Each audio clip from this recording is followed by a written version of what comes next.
Every parent's greatest fear is losing their child to someone with dark intentions disguised as kindness. Shawn Gomez thought he was receiving a miracle when a wealthy stranger offered to adopt his daughter and provide her with everything he couldn't afford. What he discovered about this woman's true motives would expose a sinister network that had been hunting his family for years, and the reason why would shake him to his core. Before we jump back in, tell us where you're tuning in from, and if this story touches you, make sure you're subscribed because tomorrow I've saved something extra special for you. The fluorescent lights of Riverside General Hospital cast harsh shadows across the pediatric ward where Shawn sat beside his 8-year-old daughter, Lily's hospital bed. Her pale face was peaceful in sleep, but the oxygen mask covering her small features reminded him of how close he'd come to losing her. The asthma attack had been the worst yet, and Dr. Patricia Williams had made it clear that without proper medication and a cleaner living environment, the next episode could be fatal. "Mr. Gomez," Dr. Williams had said earlier that morning, her voice gentle but firm, "Lily needs consistent access to her rescue inhaler, daily preventive medications, and ideally, she should be living somewhere without mold, dust, or other environmental triggers. I understand your situation, but her condition is becoming increasingly serious." Shawn understood his situation all too well. 3 months behind on rent for their cramped apartment in Brookdale Heights, where black mold crept along the bathroom walls and the heating system barely functioned during Denver's harsh winters. His job at Morrison's Auto Repair paid just enough to cover basic groceries and utilities, but never enough for the prescription medications that cost more than he earned in a week. The medical bills from tonight's emergency room visit would push their debt even deeper into impossible territory. As a single father, since Lily's mother had walked out when she was 2, Shawn had become accustomed to making difficult choices. Skip lunch so Lily could have breakfast, wear the same work uniform for weeks to avoid laundromat costs, take on extra shifts that meant leaving Lily with their elderly neighbor, Mrs. Rodriguez, who watched her for free but couldn't provide the medical supervision she needed. The attack had started during the night. Shawn had awakened to the sound of Lily's labored breathing, that terrifying wheeze that meant her airways were closing. Their old inhaler had run empty the week before, and he'd been rationing what remained in her backup medication. By the time the paramedics arrived, Lily's lips had begun to turn blue. "Daddy, I'm sorry I got sick again," Lily had whispered in the ambulance, her small hand gripping his with surprising strength. Even at 8 years old, she understood that her medical needs created stress for their already strained finances. "Never apologize for that, sweetheart," Shawn had replied, fighting back tears as the EMT administered oxygen. "Daddy's going to figure this out. I promise."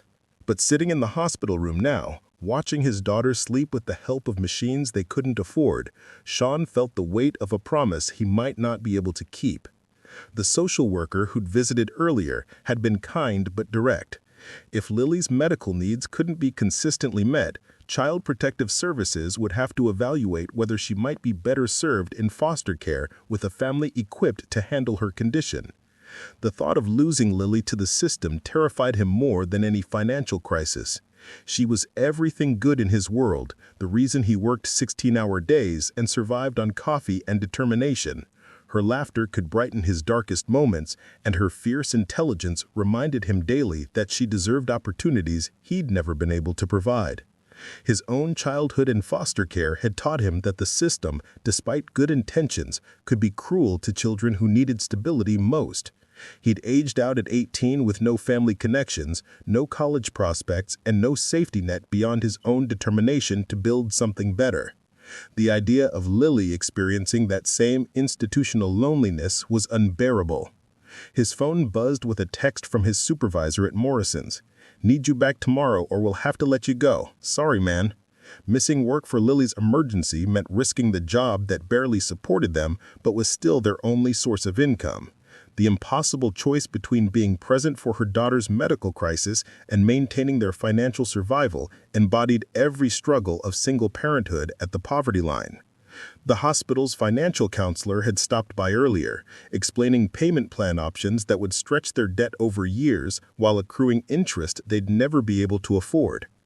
Even with charity care applications and sliding scale adjustments, the cost of Lily's ongoing treatment would consume more than half his monthly income. The mathematics of poverty were unforgiving.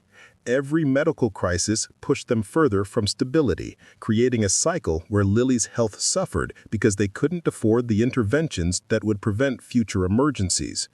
In his wallet, Shawn carried a photograph of Lily at her second-grade science fair, proudly displaying a volcano project they'd built together using materials scrounged from around their apartment.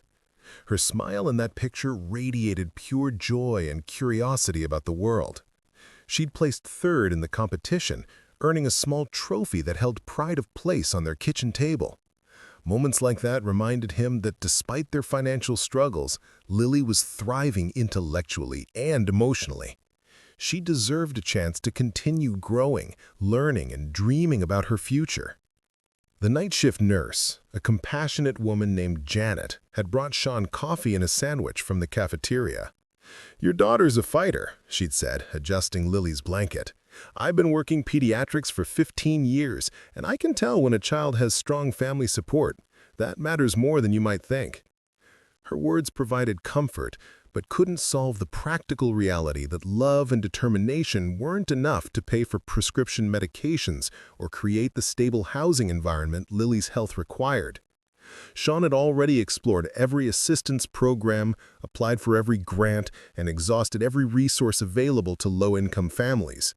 The gaps in the social safety net were where families like theirs fell through, too poor to afford private health care, but not qualifying for comprehensive public assistance. As dawn approached, painting the hospital room in soft orange light, Shawn watched his daughter's peaceful breathing and made a silent vow. Whatever it took, whoever he had to ask for help, he would find a way to provide Lily with the medical care and stable environment she needed. He couldn't lose her to a system that would separate them, but he also couldn't let his pride prevent him from accepting help if it meant saving her life. The morning would bring new challenges, difficult conversations with doctors and social workers, and decisions that would shape both their futures. But for now, in the quiet of the hospital room, Shawn simply held his daughter's hand and promised her that somehow they would find their way through this crisis together. He had no way of knowing that within hours, a stranger would appear with an offer that seemed to answer all his prayers, but would actually threaten everything he held dear.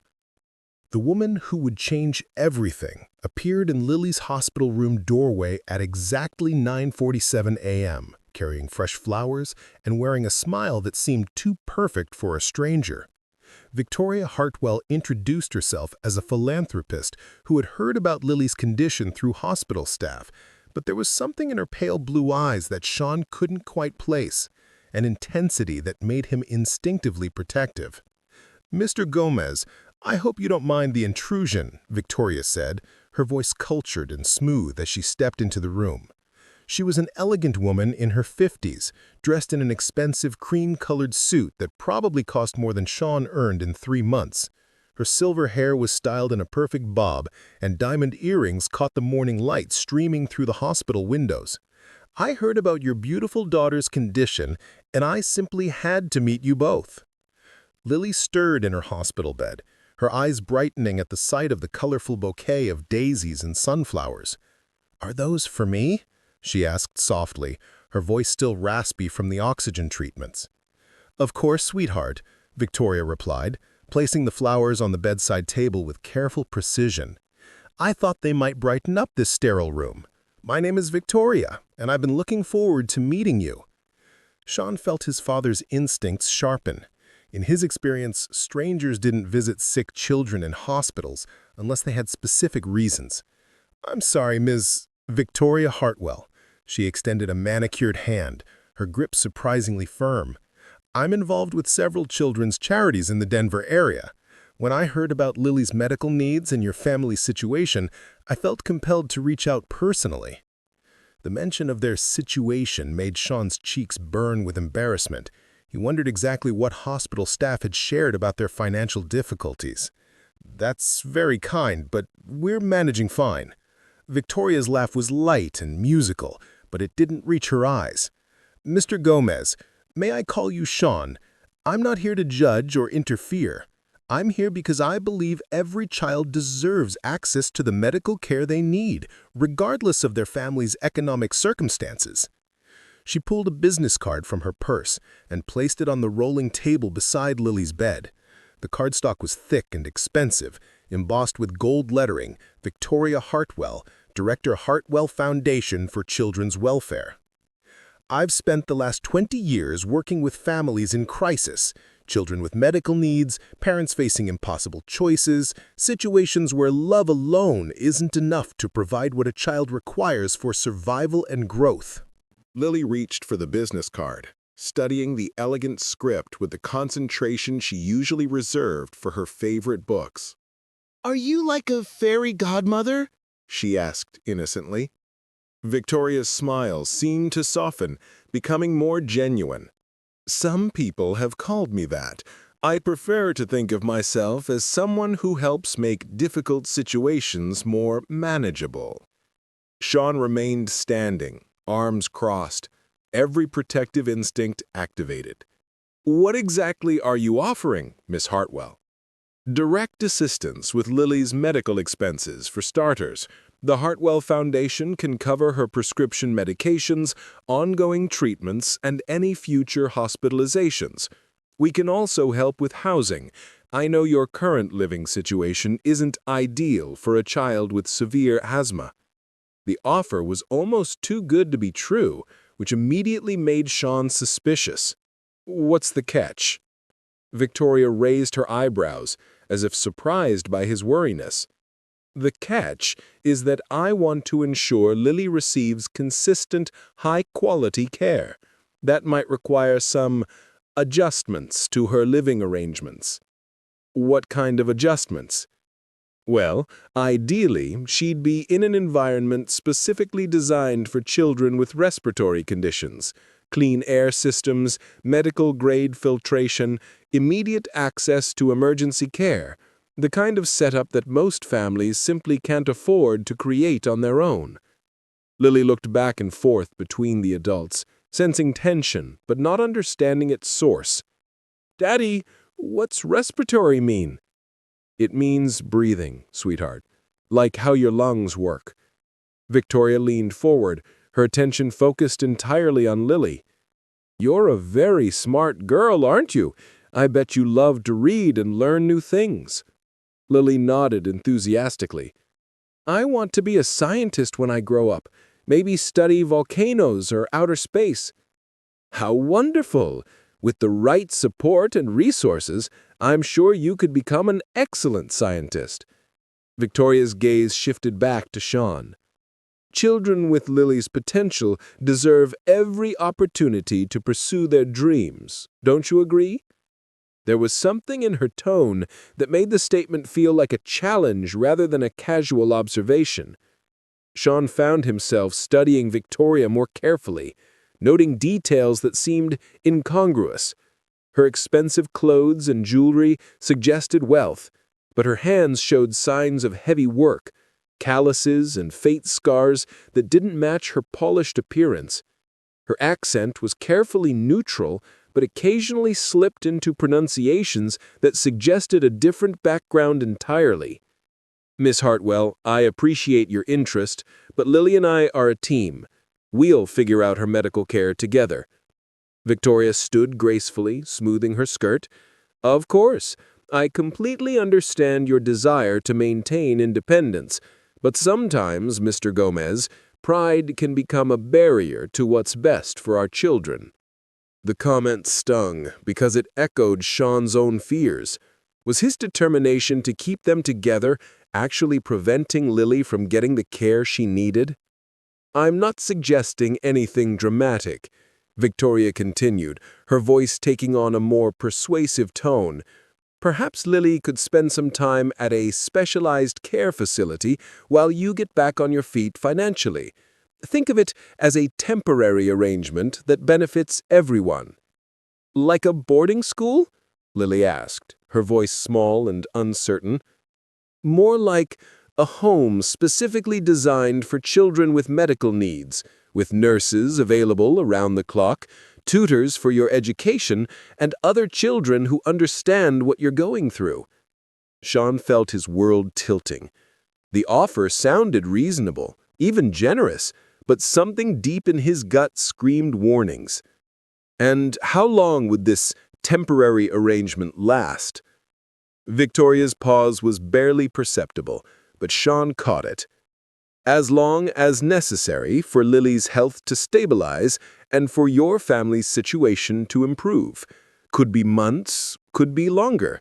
The important thing is ensuring she receives consistent care."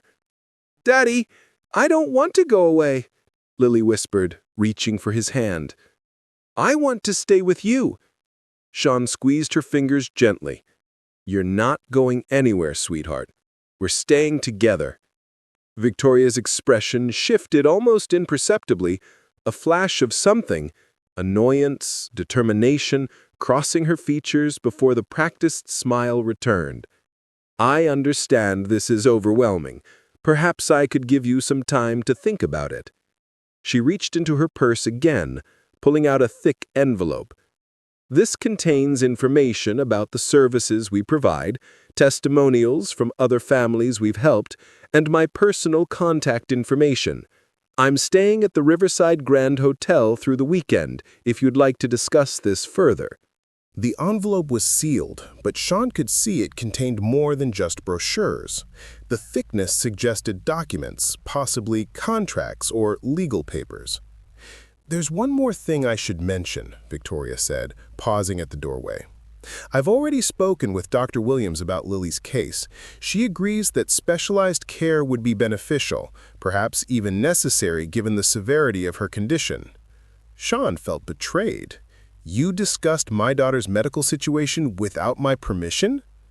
"As a representative of a recognized children's welfare organization, I have the authority to consult with medical professionals about cases that fall within our scope of services. Dr. Williams is concerned about Lily's long-term prognosis if her current care situation doesn't improve." The implication was clear. Medical professionals were questioning his ability to provide adequate care for his daughter. The threat, wrapped in Victoria's generous offer, was becoming more apparent. After Victoria left, Shawn sat heavily in the bedside chair, turning the business card over in his hands. The contact information was legitimate, the foundation appeared to be real, but something about the entire interaction felt orchestrated, too convenient. "Daddy, I didn't like that lady very much. She smiled too much." Out of the mouths of babes, Lily's instincts were often sharper than adult logic, uncomplicated by desperation or hope for easy solutions. Before we dive deeper into this mystery, tell us in the comments what your gut instinct tells you about Victoria's true intentions. And if you're hooked on this story, make sure to subscribe because what we uncover about this woman's past will shock you to your core. The business card felt heavy in Shawn's pocket as he wondered whether Victoria Hartwell was truly their salvation or something far more dangerous disguised as answered prayers. After Victoria left, Shawn couldn't shake the feeling that something was fundamentally wrong with her offer. That evening, once Lily had fallen asleep under the careful monitoring of the hospital staff, he found himself in the hospital's business center, using their computer to research the Hartwell Foundation for Children's Welfare. The foundation's website was professionally designed and filled with heartwarming stories of children who had received help. Testimonials from grateful parents praised Victoria's dedication and the organization's life-changing interventions. Photos showed smiling children in clean, well-equipped facilities that looked more like luxury boarding schools than medical care centers. Everything appeared legitimate, even admirable. But Shawn's years of struggling through bureaucratic systems had taught him to look beyond polished presentations. He clicked through the site methodically, noting details that others might miss. The testimonials, while touching, lacked specific dates or locations. The facilities shown in photographs had no identifying markers or addresses. Most tellingly, the Foundation's Board of Directors page showed only Victoria's name and photo, with other positions listed as pending appointment or advisory role. A deeper internet search revealed more concerning gaps. The Hartwell Foundation had been registered as a nonprofit organization only 18 months ago, despite Victoria's claim of 20 years in children's welfare work. The organization's tax filings, which should have been public record, were mysteriously unavailable online. Even more troubling, Shawn could find no news articles, academic papers, or professional references mentioning Victoria Hartwell's work in child welfare prior to the Foundation's recent establishment. His phone buzzed with a text message from an unknown number. "Mr. Gomez, this is Victoria. I wanted to follow up on our conversation today. I understand you need time to consider what's best for Lily, but I feel compelled to mention that spots in our specialized care program are limited. I wouldn't want her to miss this opportunity due to unnecessary delays. Please call me at your earliest convenience." The message felt pressure disguised as concern, and it arrived suspiciously quickly after his online research. Shawn wondered if Victoria somehow knew he'd been investigating her background. The next morning brought an unexpected visitor to Lily's hospital room. Amanda Chen, a social worker from Child Protective Services, arrived with a clipboard and an apologetic expression that immediately put Shawn on high alert. "Mr. Gomez, I need to discuss some concerns that have been brought to our attention regarding Lily's ongoing care needs. I want to assure you that this isn't an accusatory visit, but rather an opportunity to explore resources that might be available to your family." Shawn felt his stomach drop. Who brought concerns to your attention? Amanda consulted her notes. "We received a report from someone identifying themselves as a child welfare advocate who had visited Lily in the hospital. They expressed worry about whether her current living situation was appropriate for managing her severe asthma condition." Victoria. The realization hit Shawn like a physical blow. The woman who had presented herself as a benevolent philanthropist had simultaneously reported his family to Child Protective Services, creating the exact crisis her foundation claimed to solve. "Miss Chen, my daughter has never missed a medical appointment, never been left unsupervised, and has always been loved and cared for to the best of my ability. My financial struggles don't make me an unfit parent. I understand, and I want you to know that our goal is to help families stay together whenever possible. However, Lily's medical team has expressed concerns about her living environment and the consistency of her care. The reporting party mentioned that you might be open to considering specialized placement options that could better address her needs." The manipulation was becoming clearer. Victoria had somehow orchestrated a situation where Shawn would appear to be voluntarily seeking alternative care for Lily rather than having her removed by court order. It was a sophisticated approach that would leave fewer legal protections and appeal options. "What kind of specialized placement?" Shawn asked, though he suspected he already knew the answer. Amanda pulled out a brochure that looked suspiciously similar to materials he'd seen on the Hartwell Foundation website. There are several residential facilities that specialize in caring for children with chronic medical conditions. They provide around-the-clock medical supervision, educational services, and social support. Many families find that temporary placement allows them to stabilize their own situations while ensuring their children receive optimal care. The language was almost identical to Victoria's pitch, using the same key phrases about temporary placement and optimal care. Shawn wondered how extensively Victoria had coached the social worker, or whether Amanda was even aware she was being manipulated. "I'd like to speak with Lily's doctor before making any decisions," Shawn said carefully. "Of course. In fact, Dr. Williams asked me to let you know she'd like to meet with you this afternoon to discuss Lily's discharge plan and ongoing care requirements." After Amanda left, Shawn sat beside Lily's bed, watching her colorment a book that one of the nurses had brought her.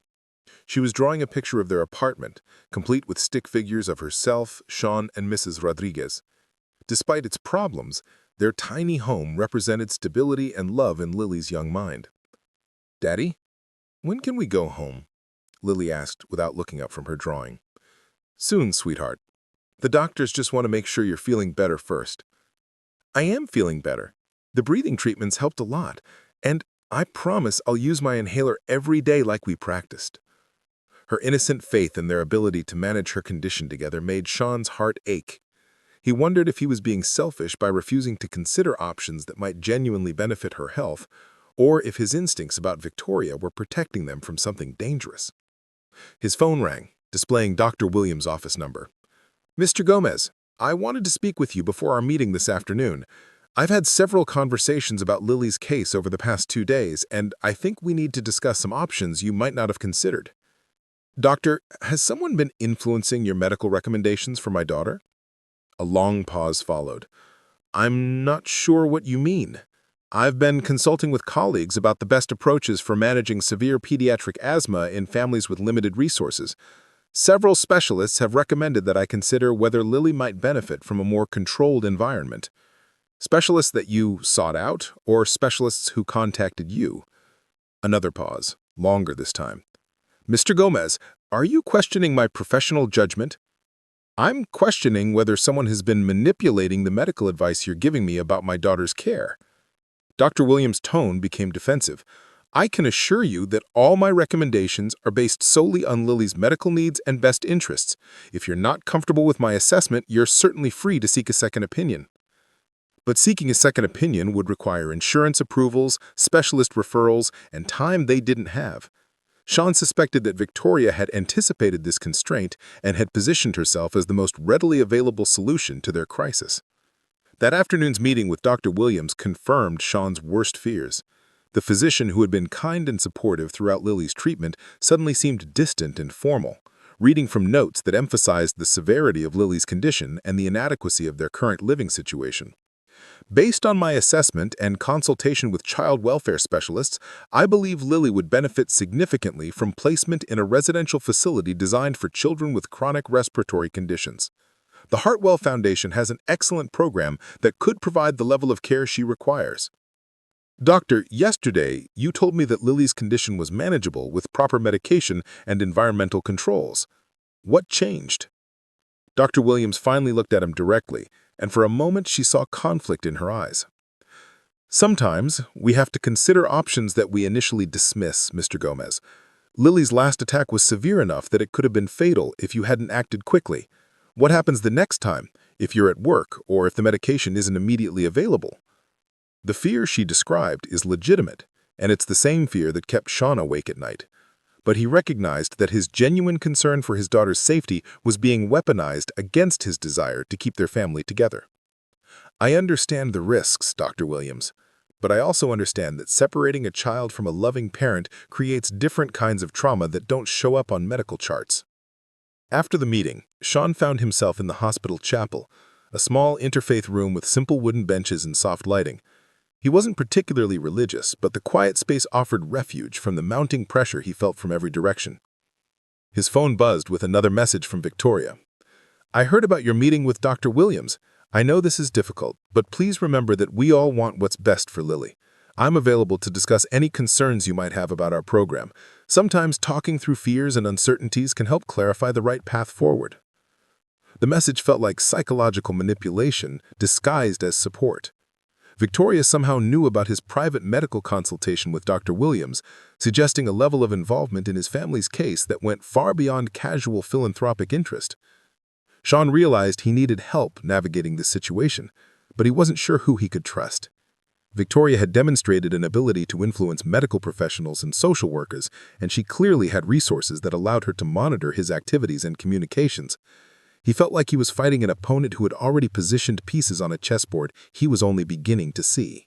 The envelope Victoria had left contained more than just brochures. Among the promotional materials, Shawn found a preliminary custody agreement that would grant the Hartwell Foundation temporary guardianship of Lily for an initial period of 6 months, renewable based on her medical needs and his family circumstances. The document was professionally prepared and included legal language suggesting that once signed, reversing the arrangement would require court approval and demonstration that he could provide superior care. Victoria wasn't offering temporary help. She was orchestrating a permanent separation disguised as medical necessity, and she had systematically influenced everyone in positions of authority to support her plan. The question that haunted Shawn was why. What did Victoria Hartwell really want with his daughter, and what lengths would she go to in order to get it? As evening fell over Riverside General Hospital, Shawn made a decision that would determine his family's future. He would not sign Victoria's agreement, no matter what pressure was applied or what consequences he faced. But more importantly, he would begin his own investigation into Victoria Hartwell's true identity and motives. If she wanted to play a game of manipulation and influence, she had chosen the wrong opponent. A father protecting his child was capable of fighting battles that others might consider impossible to win.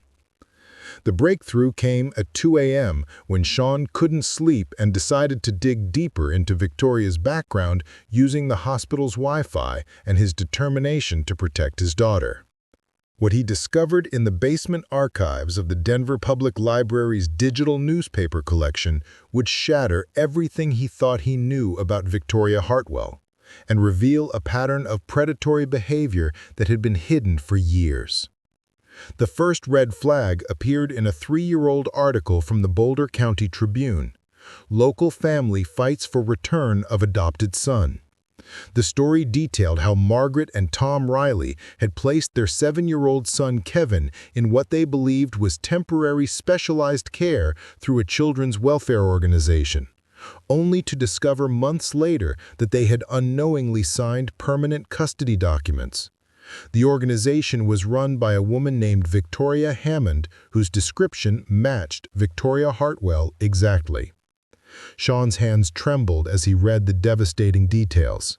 Kevin Riley had severe ADHD and required specialized educational support that his working-class parents couldn't afford.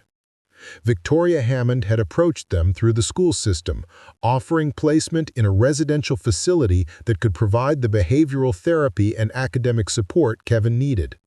The parents, desperate to help their struggling son, had signed what they believed were temporary care agreements. "We thought we were giving Kevin the help he needed while we figured out how to manage his condition at home," Margaret Riley was quoted as saying. 6 months later, we discovered that the documents we'd signed actually transferred permanent custody to the Hammond Foundation. When we tried to visit Kevin, we were told that contact with his biological family was being limited for his emotional stability.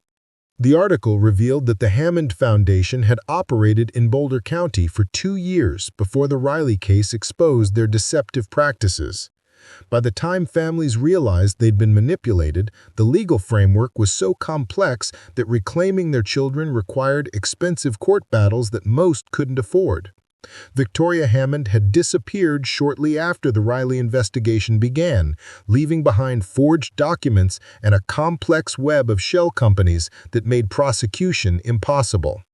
The children in her care had been placed in legitimate foster care, but several families never regained custody due to legal complications created by Victoria's fraudulent documentation. Shawn realized with growing horror that he was witnessing the same pattern playing out with his own family. Victoria's interest in Lily wasn't philanthropic, it was predatory. She had identified them as targets, studied their vulnerabilities, and systematically created the crisis that would justify removing Lily from his care.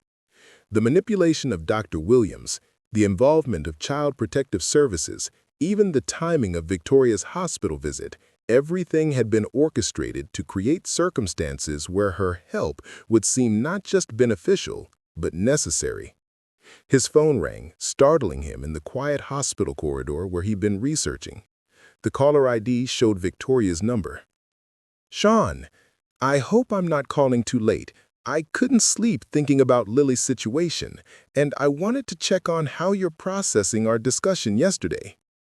The casual use of his first name and her expressed concern felt manipulative now that he understood her true methods. "It's late, Victoria. Can we talk tomorrow?" "Of course, but I wanted you to know that I've been in touch with some colleagues who specialize in pediatric respiratory care. They've reviewed Lily's case files and are quite concerned about her long-term prognosis if her current care situation doesn't improve soon." Shawn felt his anger building. "How did you get access to Lily's medical files?" Victoria's laugh was light, practiced. "Through proper professional channels, of course.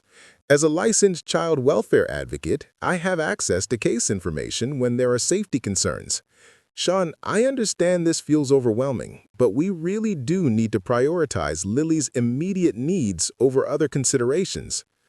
The veiled threat was clear: comply with her plan or face escalated intervention from authorities she'd already influenced. But Shawn now understood that Victoria's power came from families not knowing they were being manipulated. Her advantage depended on victims believing they were making voluntary choices for their children's benefit. Victoria, I've been thinking about your offer, and I need to ask you some direct questions about your organization's history. A pause that lasted just long enough to be noticeable. What kind of questions? Questions about your work in Boulder County under the name Victoria Hammond. Questions about the Hammond Foundation and what happened to the families you helped there. The silence that followed stretched for nearly 30 seconds. When Victoria spoke again, her voice had lost all pretense of warmth. I think you've been listening to misinformation, Shawn. There are always disgruntled families who blame others when they can't provide adequate care for their children. I hope you're not allowing unfounded rumors to cloud your judgment about what's best for Lily. What about Mesa County, Victoria Chase, and the illegal adoption ring that targeted families with special needs children? Another long silence. This time, when Victoria spoke, her tone was cold and calculating. Mr. Gomez, I think you're making a serious mistake. Your daughter is critically ill.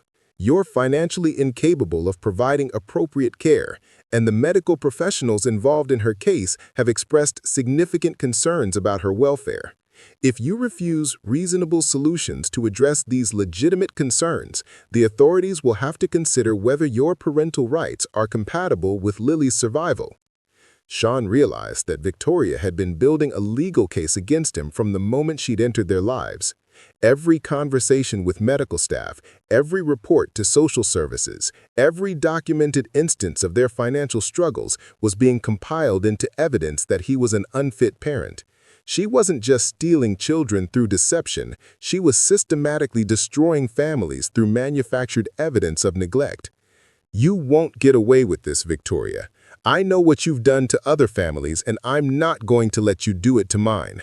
Victoria's laugh was genuinely amused now, devoid of any attempt at warmth or deception. What exactly do you think you can do, Shawn? You're an unemployed single father with a critically ill child facing mounting medical debt and potential eviction. I'm a licensed child welfare professional with documentation from multiple authorities supporting my concerns about your daughter's safety. Who do you think will believe? She was right about the power imbalance, but wrong about his determination. Shawn had spent years navigating systems designed to keep people like him marginalized and voiceless. He understood that confronting Victoria directly would require more than just knowledge of her past crimes. It would require evidence, allies, and a strategy that she couldn't anticipate or counter.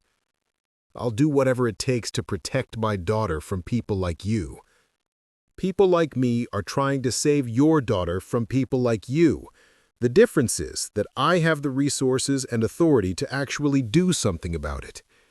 After Victoria hung up, Shawn sat in the hospital corridor, processing the full scope of what he was facing. Victoria wasn't just a predator. She was a sophisticated criminal who had refined her methods over years of practice. She had legal knowledge, financial resources, and a network of professional relationships that allowed her to manipulate the systems designed to protect children. But she had also made a critical mistake. By revealing her true nature during their phone conversation, Victoria had confirmed that she was the same person who had operated under multiple aliases in different counties. Shawn now had evidence of a pattern of criminal behavior that spanned multiple jurisdictions and involved numerous victims. More importantly, he realized that Victoria's confidence in her power over the situation was based on her belief that he was isolated and helpless. She had underestimated the protective instincts of a father who had nothing left to lose except his daughter, and she didn't understand that desperation could be transformed into a weapon when guided by love and determination. The other families Victoria had destroyed might not have been able to fight back effectively, but they had left traces of their struggles in legal documents, news reports, and public records. Shawn had identified at least 12 children who had been illegally taken from their families through Victoria's various schemes. Some of those families might still be fighting for justice, and others might be willing to help expose the woman who had destroyed their lives. Victoria Hartwell thought she held all the power in their confrontation, but she had just revealed her greatest vulnerability: a documented pattern of identical crimes across multiple jurisdictions. For the first time since this nightmare began, Shawn felt like he had a chance to not just protect Lily, but to stop Victoria from destroying any more families. The battle for his daughter had just escalated from defense to offense, and Victoria was about to discover that she had chosen the wrong family to target. Armed with evidence of Victoria's criminal history, Shawn knew he needed more than newspaper articles and internet research to protect Lily. At dawn, he made a call that would unlock the most shocking truth of all: the real reason Victoria had targeted their family specifically, and the devastating secret that connected her crimes to his own past. Detective Maria Santos answered her Mesa County Sheriff's Office phone on the second ring. Her voice carried the weariness of someone who had seen too many cases where the system failed to protect the vulnerable. But it sharpened with interest when Shawn explained that Victoria Chase had resurfaced in Denver under a new identity. "Mr. Gomez, I've been waiting 3 years for someone to call me with credible information about Victoria Chase's whereabouts. She disappeared 2 days before we were going to arrest her on federal charges of human trafficking and mail fraud. The case destroyed my faith in the system because we had everything we needed to stop her, and she just vanished."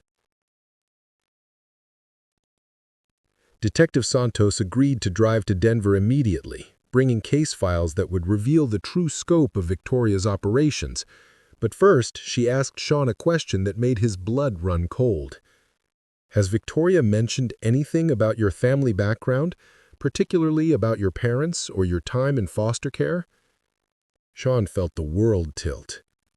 He had never mentioned his foster care background to Victoria, and he was certain the hospital records wouldn't contain that information. "How could she possibly know about my childhood?" "Because that's how she finds her targets, Mr. Gomez. Victoria doesn't randomly select families in crisis.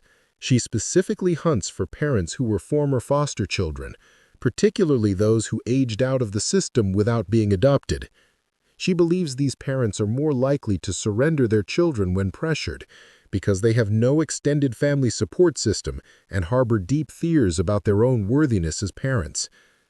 The revelation hit Shawn like a physical blow. His childhood in foster care wasn't just personal history. It was the reason Victoria had found him. She had somehow identified him as a former foster child and calculated that his insecurities about his own upbringing would make him vulnerable to her manipulation.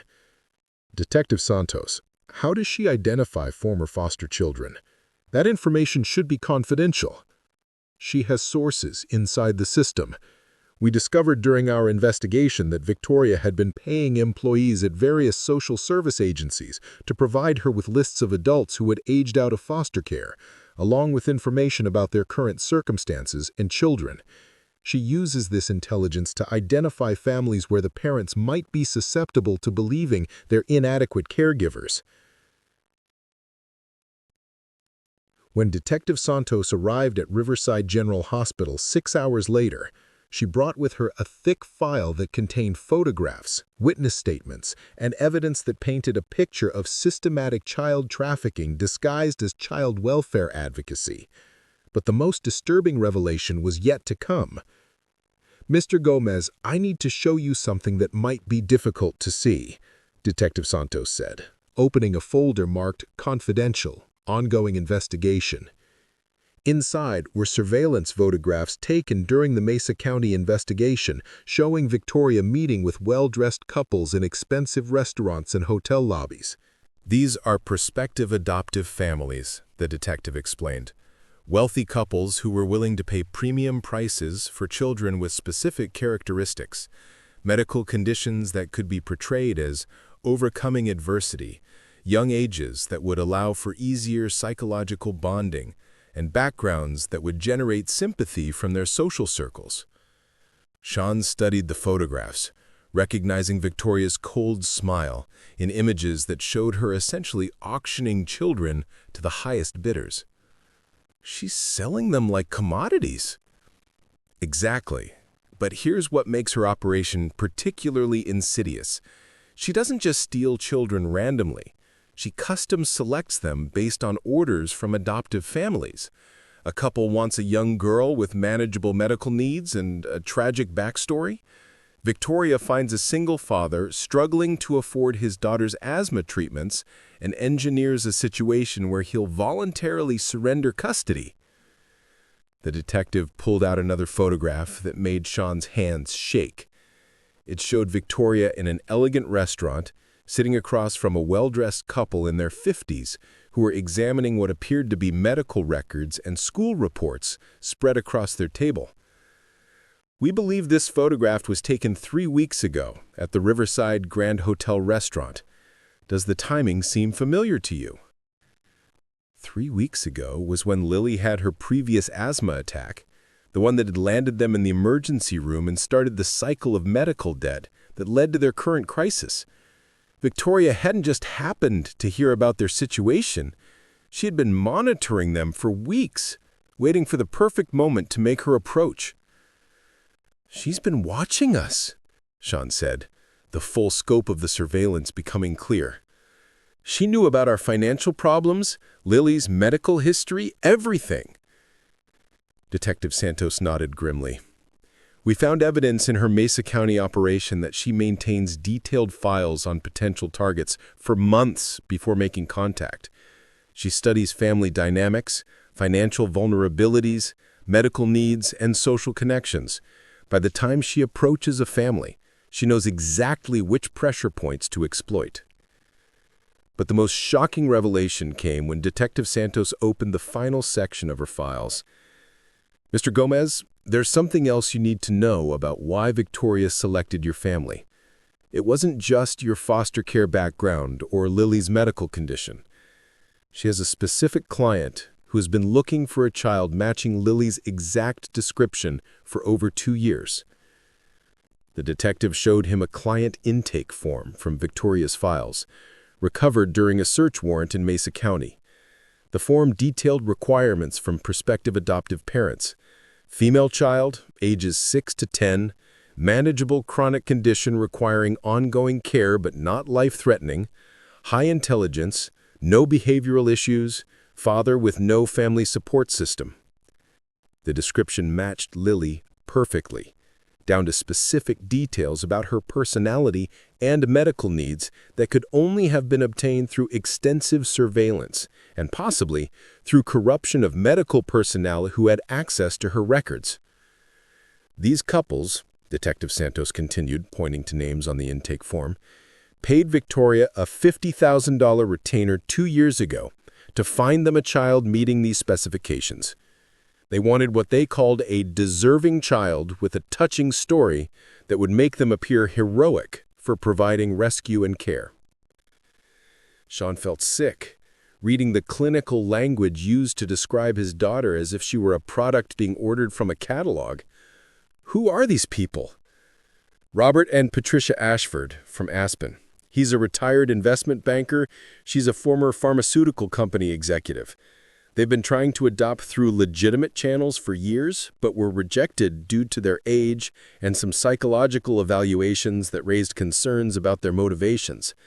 Victoria specializes in matching children with families who can't qualify for legal adoption." The detective showed him financial records that revealed the true scope of Victoria's operation. The Ashfords had paid not just the initial retainer, but had been making monthly payments totaling over $200,000 for Victoria to find and secure custody of a child meeting their specifications. They weren't just buying a child, they were funding an ongoing criminal enterprise. "The most disturbing part," the detective continued, is that Victoria has been providing them with updates about Lily for months. Photos, medical records, school reports, even recordings of conversations she had with hospital staff about Lily's condition and your family's financial struggles. Shawn realized that every intimate detail of their lives, Lily's asthma attacks, their financial problems, even his fears about being an adequate father, had been commodified and sold to strangers who saw his daughter as an acquisition rather than a human being. His phone buzzed with a text message from Victoria. "Shawn, I've arranged for the Ashfords to visit Lily this afternoon. They're very excited to meet her and discuss the specialized care they can provide. Please don't let your pride interfere with this opportunity for Lily to have the life she deserves." The message confirmed everything Detective Santos had revealed. Victoria wasn't even pretending anymore that this was about medical necessity or child welfare.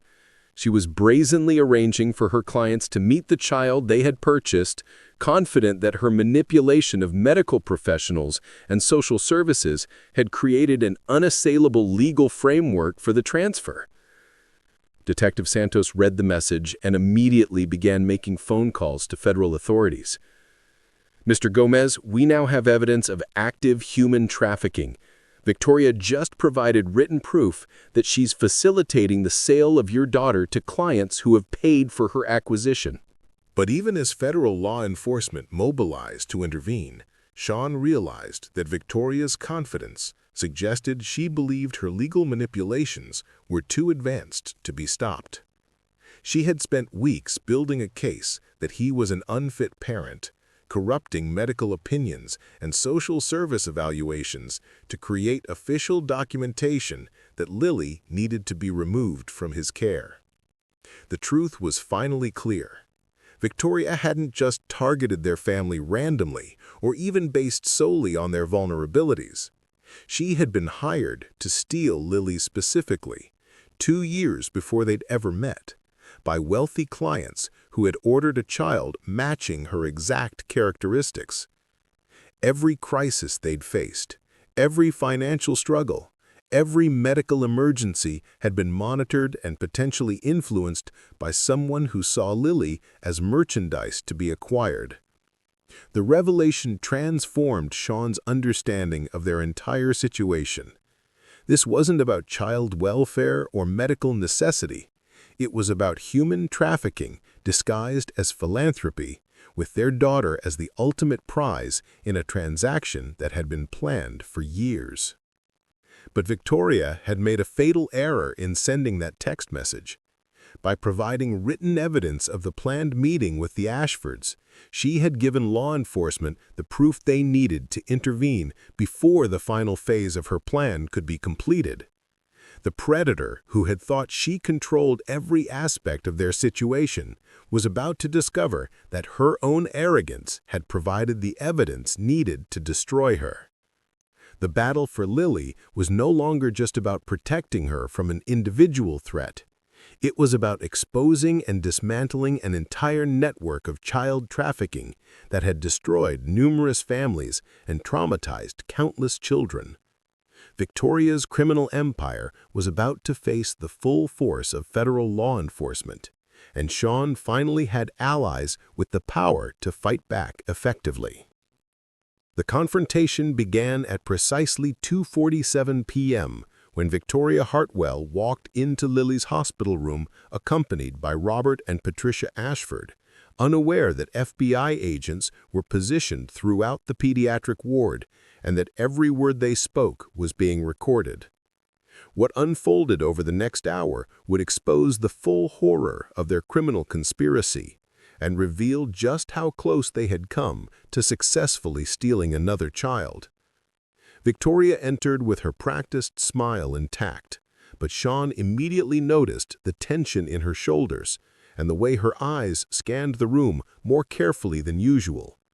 Behind her, the Ashfords moved with the entitled confidence of wealthy people accustomed to getting what they wanted. Robert Ashford was a tall, silver-haired man in an expensive navy suit, while Patricia wore cream-colored silk and jewelry that probably cost more than Shawn's annual salary. "Shawn, I'd like you to meet the Ashfords," Victoria said, her voice carrying forced warmth. "They've been following Lily's case and are very interested in providing the specialized care she needs." Lily looked up from her coloring book, instinctively moving closer to her father as the strangers approached her bedside. Her young intuition was picking up on the same predatory energy that had made her uncomfortable during Victoria's first visit. Patricia Ashford leaned over Lily's bed with a smile that didn't reach her eyes. "Hello, sweetheart. My name is Patricia, and I've heard so many wonderful things about you. Victoria tells me you want to be a scientist when you grow up." "I want to study volcanoes," Lily replied quietly, not returning Patricia's smile. "How fascinating! Robert and I have a beautiful home in Aspen with a wonderful library and a science laboratory that would be perfect for a bright young lady like you to explore." Shawn felt his protective instincts flare as Patricia continued describing their home as if Lily were already coming to live with them. The casual presumption that Lily would be interested in leaving her father revealed how confident they were that Victoria's manipulation had been successful. Robert Ashford pulled out his phone and began showing Lily photographs of their estate. "We have horses, a swimming pool with a special filtration system that would be excellent for your respiratory condition, and a private medical facility right on the property. You'd never have to worry about not having your medications or proper medical care." The reference to her medical condition made her shrink further toward Shawn. She had learned from painful experience that adults who focused immediately on her asthma often saw her primarily as a problem to be managed rather than a child to be loved. Victoria watched the interaction with calculating eyes, clearly expecting Shawn to be impressed by the Ashfords' wealth and resources.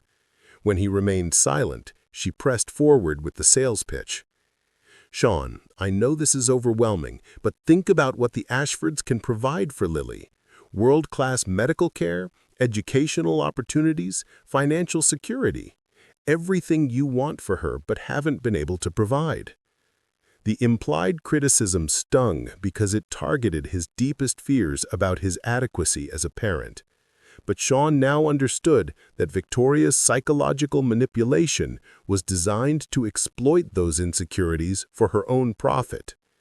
"What exactly are you proposing?" Shawn asked, his voice carefully controlled. Patricia Ashford answered before Victoria could speak. "We're proposing to give Lily the life she deserves. We've been waiting for the right child for so long, and when Victoria told us about her situation, we knew immediately that we could help." "Help how?" Robert Ashford reached into his briefcase and withdrew a folder thick with legal documents. "We're prepared to formally adopt Lily and provide her with every advantage our resources can offer. Private medical care, elite education, travel opportunities, everything a bright young girl needs to reach her full potential." Shawn noticed that neither adoptive parent had asked Lily what she wanted or shown any interest in her as an individual person. Their conversation focused entirely on what they could provide materially, treating her like an acquisition rather than a child with her own thoughts and feelings. "And what about me?" Shawn asked. "What role would I have in Lily's life under this arrangement?" The question created an uncomfortable silence. Victoria, Patricia, and Robert exchanged glances that revealed they had discussed this scenario extensively.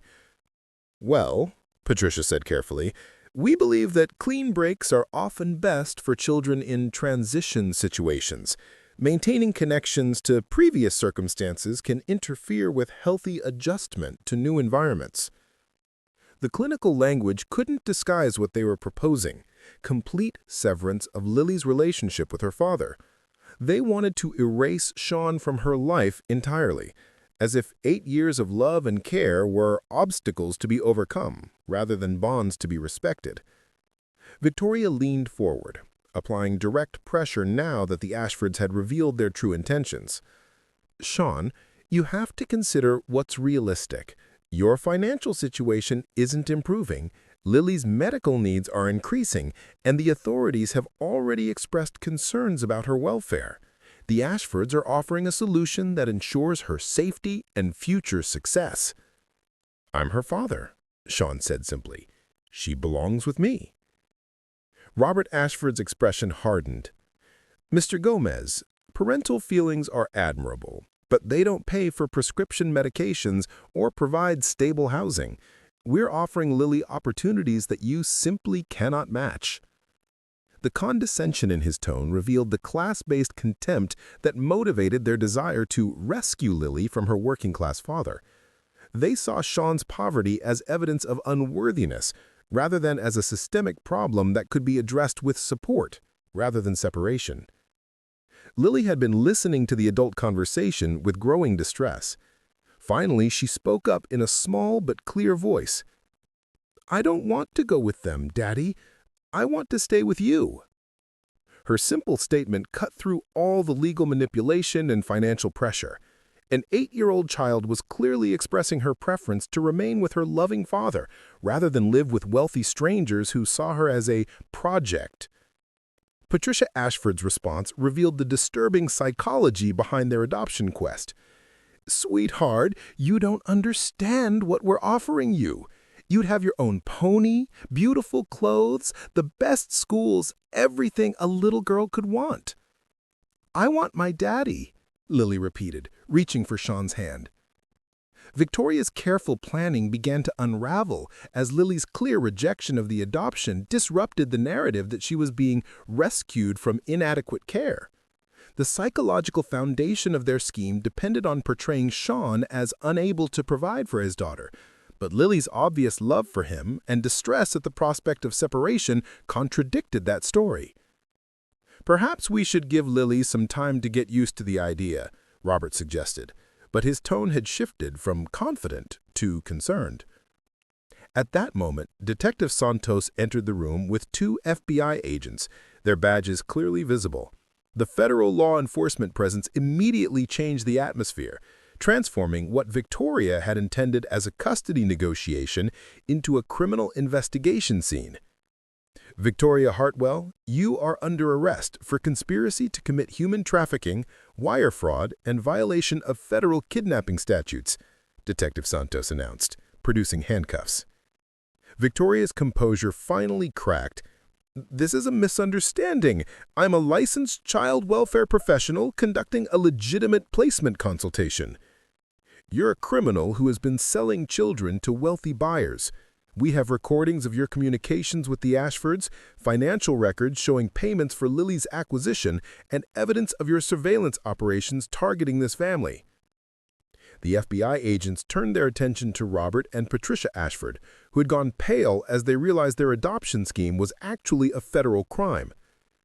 "Mr. and Mrs. Ashford, you're under arrest for conspiracy to commit human trafficking and attempted purchase of a minor child," the lead agent announced. Patricia Ashford began crying, finally understanding that their desire for a child had led them into collaboration with a criminal enterprise. "We just wanted to help a child in need. Victoria assured us this was all legal." Paying $200,000 to acquire a specific child from her biological father is not legal adoption, Mrs. Ashford. It's human trafficking. As the arrests proceeded, Lily pressed close to Shawn's side, frightened by the official proceedings, but relieved that the threatening strangers were being taken away. Victoria's last act of manipulation was to appeal directly to Shawn's sympathy. "You're making a mistake, Shawn. Those people could have given Lily everything you can't provide. Your pride is condemning her to a life of poverty and medical struggles." Shawn looked directly into Victoria's eyes as he responded, "My pride isn't what's important here. My daughter's safety and our family's integrity are what matter. You tried to steal my child and sell her to strangers. There's no amount of money that could make that acceptable." Detective Santos provided Shawn with victim services information and explained the legal process that would follow. The evidence against Victoria and the Ashfords was overwhelming, with documentation of their criminal conspiracy spanning multiple states and involving numerous victims. As the law enforcement officers escorted the criminals from the hospital, Shawn realized that their nightmare was finally ending. Victoria's sophisticated manipulation campaign had been exposed and dismantled. The wealthy buyers who had commissioned Lily's kidnapping were facing federal charges, and the network of corruption that had enabled their scheme was being investigated. Lily looked up at her father with the wide, trusting eyes that had motivated him to fight against impossible odds. "Daddy, are the bad people going to jail?" "Yes, sweetheart. They can't hurt any more families." Dr. Williams appeared in the doorway, her expression sheepish as she realized how thoroughly she had been manipulated by Victoria's fake credentials and fabricated concerns. "Mr. Gomez, I owe you an apology. I allowed myself to be influenced by someone who wasn't acting in Lily's best interests."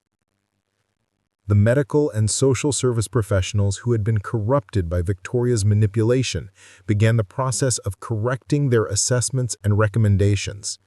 The crisis that had threatened to destroy Shawn's family revealed itself to have been artificially created by criminals who profited from family separation.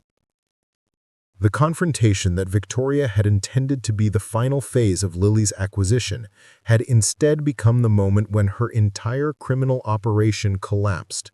The predator who had thought she controlled every variable in their situation discovered that a father's love for his child was more powerful than all her money, manipulation, and connections combined.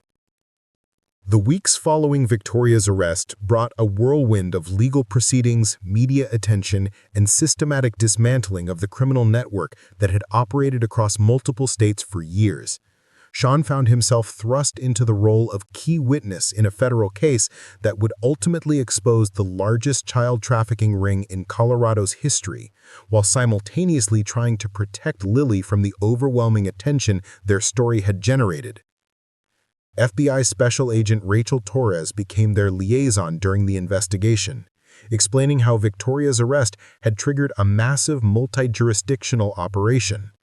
Search warrants executed on Victoria's properties revealed filing cabinets containing detailed surveillance reports on over 40 families, computer servers with encrypted communications between trafficking coordinators in 6 different states, and financial records showing transactions totaling nearly $3 million over the past 5 years.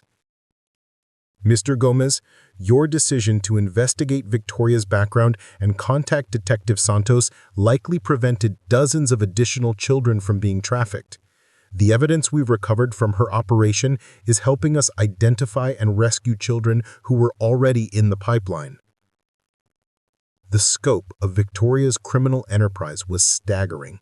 She had operated under 7 different identities across Colorado, Utah, Arizona, and New Mexico, always targeting single parents with children who had medical conditions or developmental needs that made them appealing to wealthy buyers seeking special needs adoption projects. Her client base included dozens of affluent couples who had been rejected by legitimate adoption agencies due to age, psychological evaluations, or other disqualifying factors. The Ashfords, it turned out, had been clients of Victoria's network for over 3 years, having previously attempted to purchase 2 other children whose parents had ultimately refused to surrender custody. Their $200,000 payment for Lily was just one of multiple such transactions, with financial records showing they had spent nearly $500,000 trying to buy children through Victoria's various schemes. During Patricia Ashford's interrogation, she revealed the disturbing psychology behind their adoption quest. She wanted a child who would be grateful, someone who had experienced hardship and would appreciate the opportunities we could provide. Healthy infants available through legitimate adoption don't understand what they're being rescued from. The statement revealed how Victoria's clients viewed trafficked children as more desirable than legally available adoptees because their traumatic backgrounds made them seem more deserving of rescue and therefore more likely to provide the adopters with emotional satisfaction for their generosity. Robert Ashford's justification was equally disturbing. We were told these were families who couldn't provide adequate care for their children. We believed we were helping children escape poverty and neglect. Victoria showed us medical records proving these children needed specialized care their biological parents couldn't afford. The medical records, investigators discovered, had been falsified or exaggerated to make children's conditions seem more severe and their families' situations more desperate than reality. Victoria had been systematically manufacturing crises to justify family separations, just as she had done with Lily's case by pressuring Dr. Williams to overstate the severity of her asthma and the inadequacy of Shawn's care. The legal proceedings moved swiftly once federal prosecutors compiled the overwhelming evidence against Victoria and her network. She ultimately pled guilty to 17 felony counts, including human trafficking, wire fraud, money laundering, and conspiracy charges.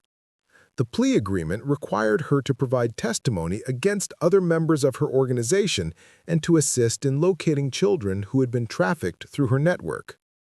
During her sentencing hearing, Shawn was given the opportunity to provide a victim impact statement.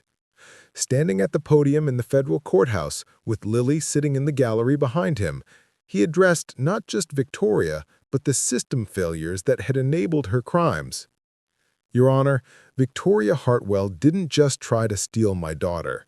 She tried to convince me that my love for Lily wasn't enough, that my economic circumstances made me unworthy of being her father.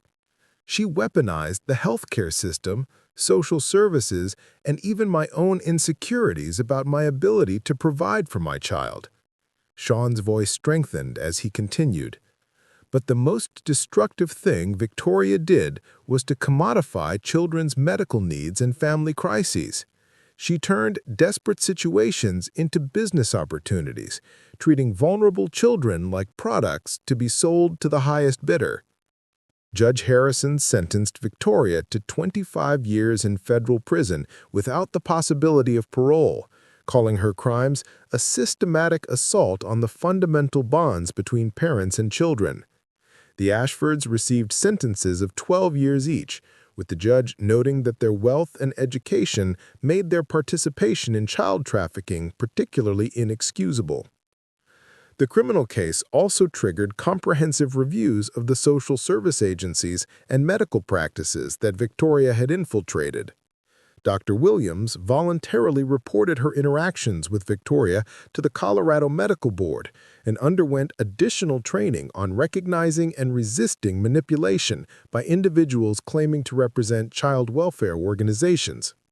Amanda Chen, the social worker who had been influenced by Victoria's false reports, worked with CPS leadership to develop new protocols for verifying the credentials and motivations of outside advocates who contact the agency about specific cases. More importantly for Shawn and Lily, the resolution of the criminal case opened doors to resources they hadn't known existed. The Colorado Victims' Compensation Fund provided immediate financial assistance to cover Lily's medical expenses and housing costs, while Shawn dealt with the ongoing legal proceedings. A coalition of children's advocacy organizations established a support fund specifically for families who had been targeted by Victoria's network, providing both financial assistance and psychological counseling services. The media attention, while initially overwhelming, ultimately generated positive outcomes for their family. A Denver-based pediatric specialty practice offered to provide Lily's ongoing asthma care at no cost, recognizing that her case had exposed gaps in healthcare accessibility for working families. Morrison's Auto Repair, Shawn's former employer, not only offered him his job back, but promoted him to shop supervisor with a salary increase that would allow him to afford decent housing and consistent medical care for Lily. Local housing advocates, inspired by their story, helped Shawn secure a 2-bedroom apartment in a newer complex with updated ventilation systems and air filtration that would be beneficial for Lily's respiratory health. The rent was subsidized through a program specifically designed to help families maintain stability while dealing with medical challenges. But perhaps the most meaningful resolution came from unexpected connections with other families who had survived Victoria's targeting. Teresa Winters, the Mesa County mother whose daughter Sarah had been rescued from Victoria's trafficking network 3 years earlier, reached out to offer support and share strategies for helping children recover from the trauma of being hunted by predators. The hardest part isn't the legal stuff or even the financial recovery. It's helping your child understand that there are bad people in the world who might try to separate families, but that doesn't mean she did anything wrong or that you weren't capable of protecting her. Sarah Winters, now 12 years old and thriving with her mother, had become an advocate for other children who had experienced trafficking attempts. Her recovery demonstrated that children could heal from these traumatic experiences when provided with stable, loving environments and appropriate psychological support. Lily's own recovery was remarkable to witness. Initially, she had been anxious and clinging following Victoria's arrest, afraid that other bad people might try to take her away from her father. But as weeks passed without new threats, and as the criminal justice system demonstrated that the adults who had tried to harm their family were being held accountable, her natural resilience began to reassert itself. Dr. Jennifer Walsh, the child psychologist who worked with trafficking survivors, explained that Lily's strong attachment to Shawn and her consistent experience of being loved and protected had provided her with psychological armor against Victoria's manipulation. Children who have secure relationships with their parents are less vulnerable to predatory tactics because they have an internal sense of worth that isn't dependent on external validation or material promises. The medical updates were equally encouraging. With access to consistent, high-quality health care and living in an environment with better air quality, Lily's asthma symptoms became significantly more manageable. Her new pediatric pulmonologist, Dr. Rebecca Martinez, noted that many of the severe complications that Victoria had used to justify removing Lily from Shawn's care had likely been exaggerated or misinterpreted. Lily's asthma is certainly real and requires ongoing management, but with proper medication and environmental controls, there's no reason she can't live a completely normal childhood with her father, Dr. Martinez explained. The previous assessments that suggested she needed institutional care were based on incomplete information and possibly influenced by non-medical factors. 6 months after Victoria's sentencing, Shawn stood in the doorway of Lily's new bedroom, watching her work on a science project about volcanic activity. The room was bright and clean, filled with books and educational materials that she'd chosen herself. Her breathing was steady and unlabored, her focus complete as she carefully arranged her display about different types of volcanic eruptions. The contrast with their situation a year earlier was remarkable. They had stable housing, reliable medical care, financial security, and most importantly, the knowledge that their family bond had survived the most sophisticated attack imaginable.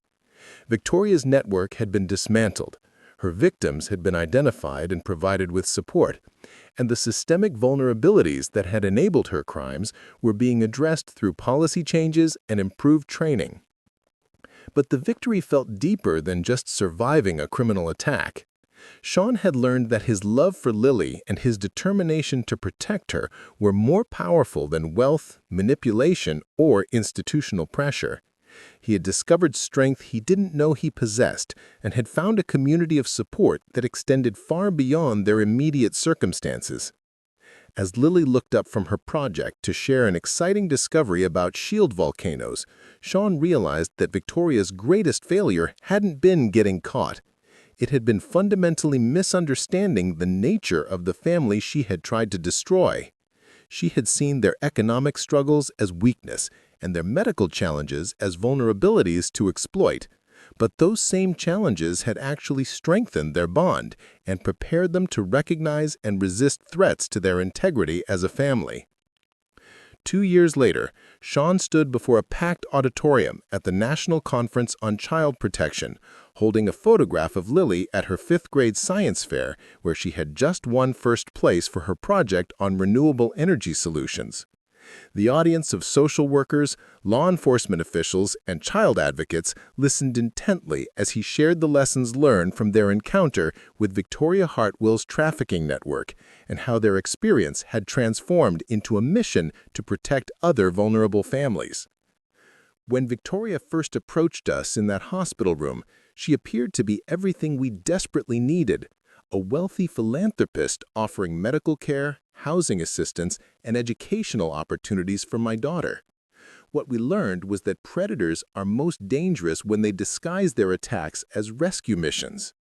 The Gomez Family Foundation, established 18 months earlier with support from victim compensation funds and donations from families across the country who had been inspired by their story, had already prevented 12 documented trafficking attempts and provided support services to over 200 families facing medical or financial crises.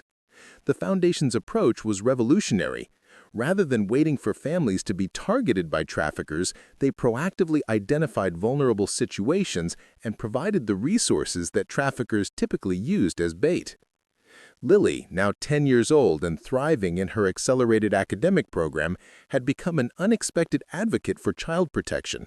Her presentation to the conference the previous day, titled "How Kids Can Recognize Bad Help from Good Help," had received a standing ovation from law enforcement professionals who were amazed by her ability to articulate the psychological tactics that traffickers use to manipulate both children and desperate parents. "The bad lady tried to make me feel sorry for my daddy," Lily had explained to the audience with remarkable clarity. "She told me he couldn't take care of me properly because we didn't have enough money. But I knew that wasn't true because my daddy always made sure I had my medicine and felt safe, even when things were hard." Her presentation had been developed in collaboration with Dr. Jennifer Walsh and other child psychologists who were pioneering new approaches to trafficking prevention education.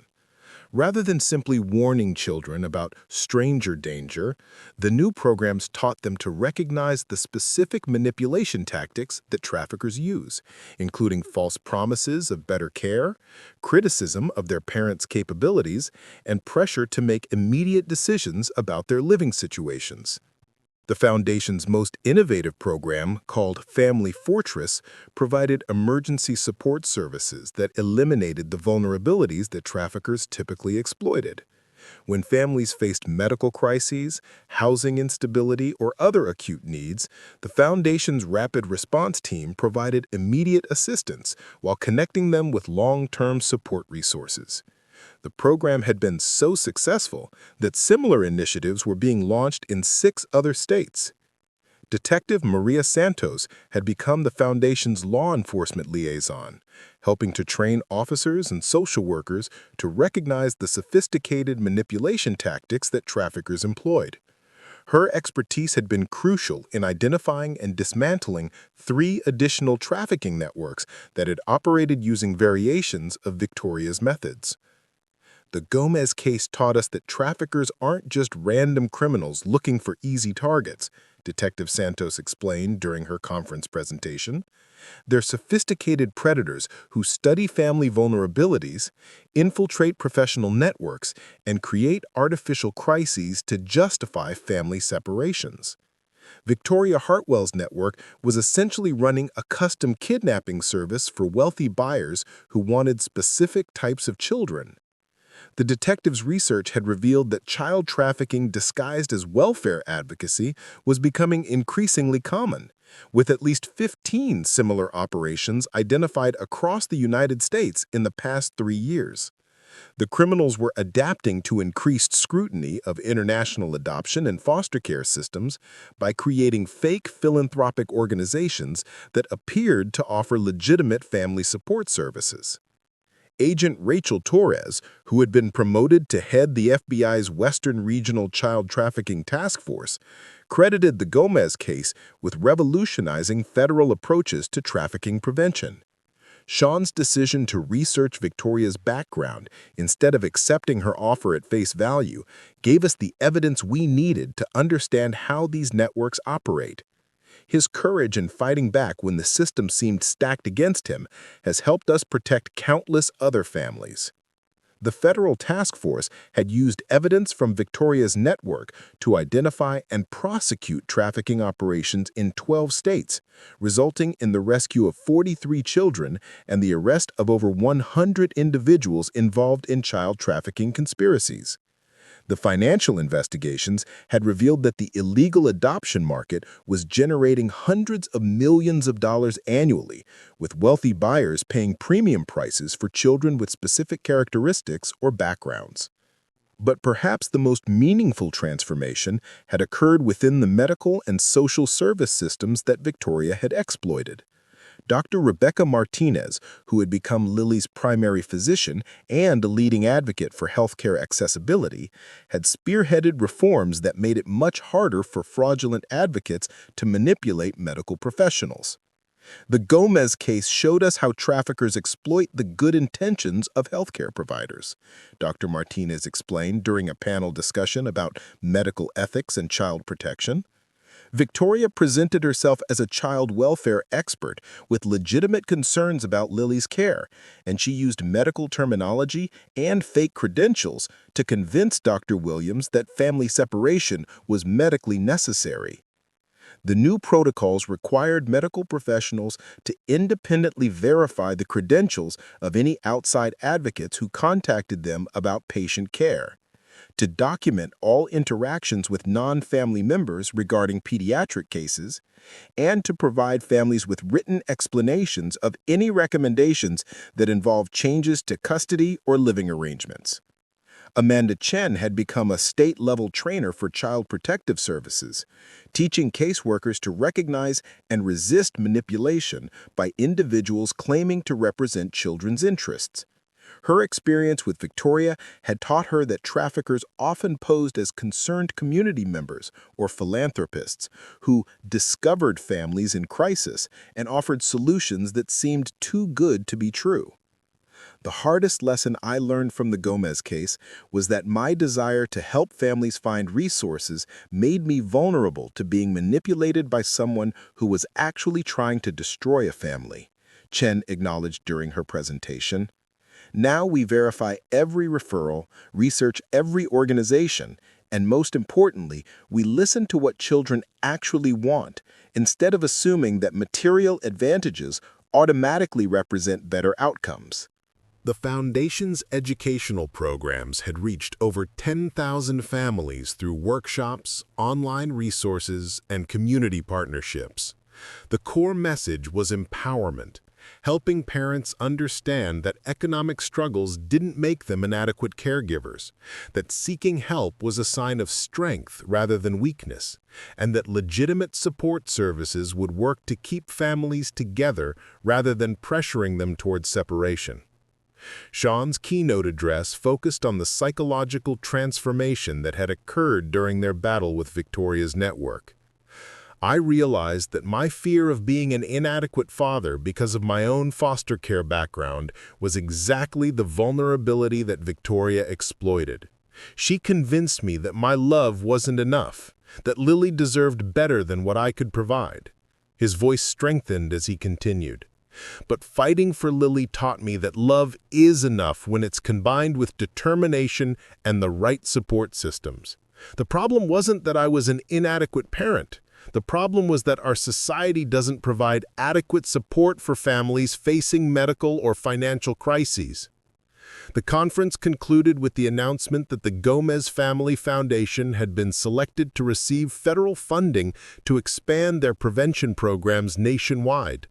The Department of Health and Human Services had recognized that proactive family support was far more effective and cost-efficient than reactive child protection services that only intervened after families had already been damaged. Lily joined her father on stage for the closing ceremony, wearing the medal she had received from the Colorado Children's Advocacy Coalition for her contributions to trafficking prevention education. At 10 years old, she had already spoken at legislative hearings about child protection policies and had been featured in national media discussing how children could recognize and report suspicious behavior by adults claiming to help their families. I want other kids to know that if someone tries to tell you that your parents can't take care of you properly, you should tell your parents right away, Lily said into the microphone, her voice clear and confident. And if someone offers you really expensive things but says you have to go away from your family to get them, that's not a good offer. That's a trick. The audience of child protection professionals gave her a standing ovation, recognizing that her message carried more authority than any academic presentation because it came from lived experience of surviving a trafficking attempt. As they left the conference, Shawn reflected on how completely their lives had been transformed by the crisis that had once seemed like their darkest hour. Victoria's attack on their family had ultimately strengthened their bond, connected them with a community of advocates and survivors, and given them a mission that was helping to protect vulnerable families across the country. Their small apartment had been replaced by a comfortable house with a yard where Lily could play safely, and a home office where Shawn coordinated foundation activities while maintaining his job as automotive shop supervisor. Lily's bedroom walls were covered with science fair ribbons, certificates of recognition for her advocacy work, and photographs from their travels to conferences and events where they shared their story. But more importantly, they had gained something that no amount of money could buy: absolute confidence in the strength of their family bond and their ability to protect each other from any threat. Victoria had tried to convince them that love wasn't enough to overcome economic challenges, but their experience had proven that love combined with determination and community support was more powerful than wealth, manipulation, or institutional pressure. Dr. Walsh, who had become both Lily's therapist and a close family friend, often marveled at their psychological resilience. Most families struggle for years to recover from trafficking attempts, but Shawn and Lily have transformed their trauma into a source of strength that's helping other families avoid similar experiences. The final measurement of their transformation wasn't the foundation's success or the policy changes they had inspired, but Lily's own development into a confident, articulate young person who understood that she had survived something terrible and was using that experience to protect others. At 10 years old, she possessed wisdom about predatory behavior and family protection that most adults never acquired, but she had retained the joy, curiosity, and trust that Victoria had tried to destroy. On quiet evenings at home, when Lily worked on homework while Shawn prepared foundation materials for the next day's activities, they sometimes talked about how different their lives might have been if Victoria's plan had succeeded. But those conversations always ended with gratitude rather than fear, recognition that they had not just survived, but had found a way to transform their near tragedy into a force for protecting other families. The stranger's offer that had once seemed like their salvation had actually been their greatest test, and passing that test had revealed strengths they hadn't known they possessed and connected them with a purpose larger than their individual survival. Victoria Hartwell had intended to destroy their family, but her attack had ultimately made them stronger, wiser, and more committed than ever to the power of love to overcome any threat. What would you do if a stranger offered to solve all your family's problems? Share your thoughts in the comments below and subscribe for more incredible true stories about the lengths parents will go to protect their children from those who would exploit their love. Up next, you've got 2 more standout stories right on your screen. If this one hits the mark, you won't want to pass these up. Just click and check them out. And don't forget to like, subscribe, and turn on the notification bell so you don't miss any upload from us.